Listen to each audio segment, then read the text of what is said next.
क्या होगा अगर कोई प्रेत आपको रातों रात अमीर बना दे? लेकिन एक खौफनाक शर्त पर। आज सुनिए गुजरात की एक सच्ची और रूह कपा देने वाली घटना। ये कहानी है 1950 के दशक की, जब गुजरात के एक छोटे से गांव में सुभाष नाम का एक गरीब सुनार रहता था। दिन रात मेहनत करता, सोने को आकार देता, लेकिन उसकी किस्मत कभी नहीं चमकी। एक रात जब पूरा गांव गहरी नींद में सो रहा था, सुभाष अपनी भट्टी के सामने बैठा गरम लाल तपे हुए सोने पर हथौड़ी मार रहा था। तभी अचानक अंधेरे से दो लाल आंखें चमकी। सुभाष का हाथ रुक गया, सांसें तेज हो गई और तभी एक काले साए की आवाज आई, रुक मत, मुझे ये आवाज बहुत पसंद है। वो साया धीरे धीरे सामने आया। कोई चेहरा नहीं, बस अंधेरा और लाल आंखें। उसने कहा, मैं तुम्हें रोज शुद्ध सोना दूंगा, इतना कि तुम रातों रात अमीर बन जाओ।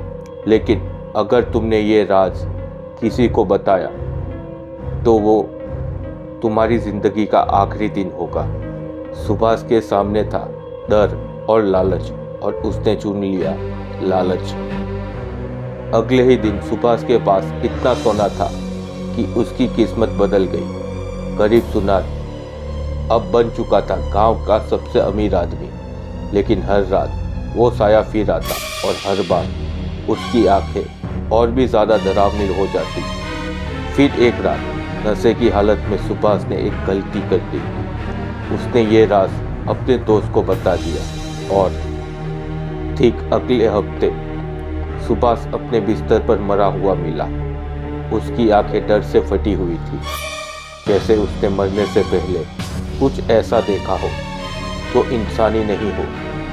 कहते हैं उस आत्मा ने सुभाष को अपना हमेशा के लिए गुलाम बना लिया, और आज भी उस पुराने खंडर से रात में हथौड़ी के ठोकने की आवाज आती है। तो अगर कभी आप बिना मेहनत के दौलत मिलने लगे तो सावधान रहिए, क्योंकि हर सौदा फायदे का नहीं होता।